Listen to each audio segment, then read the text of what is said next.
What is it? Mr. Sterling is here to see you. Send him in. Hey, look who's back. The next member of the I hastily married my secretary club. My wedding invitation must still be lost in the mail. I didn't invite anyone. We had a quick ceremony at her home in Montreal and honeymooned up there. Ah, c'est bon. Très romantique. I'm telling you, it's not all it is cracked up to be. I'm starting to remember why I didn't invite you. Come on, I brought bubbly. Cheers to you, buddy.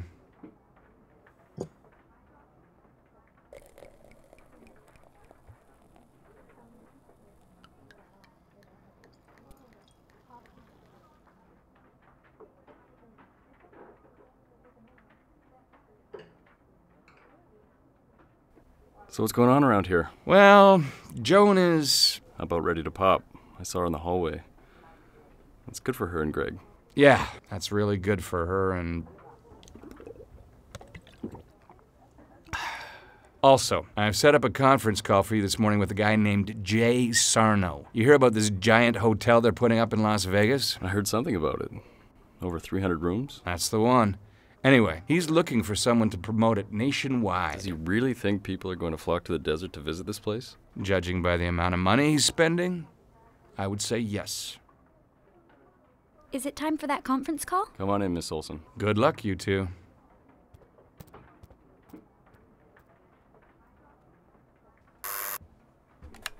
I have a Mr. Sarno on line 1. Thank you. Put him through. Is this the Don Draper? I guess so. Loved your article in the New York Times denouncing the tobacco companies. That's how I found you. Oh, well, thank you very much. Just don't get on the same soapbox about gambling, all right? What can I do for you, Mr. Sarno? I've got this hotel opening in 5 months, and I need some help spreading the word.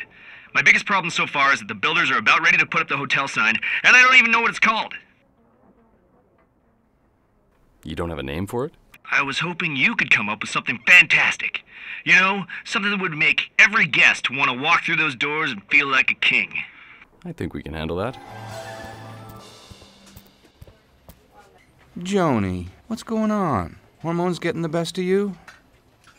I hope you're not having second thoughts about this baby again. It's too late for that, Joni. Look, the baby obviously has good genes, and once Greg is done playing doctor in basic training, he'll be back here with a normal gig at the hospital, and you will all live happily ever... you know. LBJ just deployed 12,000 more troops. Greg's going to Vietnam. What about King Lear? Too tragic. Martin Luther King? Way too controversial. King Tut? Wasn't he a child? Henry VIII? Too many wives. Betty Draper on line 1. Tell her I'm in a meeting. I never got to ask you about your wedding. I'll tell you something, Peggy. Ever since I got married again, all I can think about was what went wrong in the first one. Well, I suppose it's good to learn from your mistakes. This one time I brought Betty on a business trip to Italy when I was working for Connie. She was cooped up in the hotel all trip, and all she wanted to do was see this palace that Julius Caesar lived in. That must be breathtaking.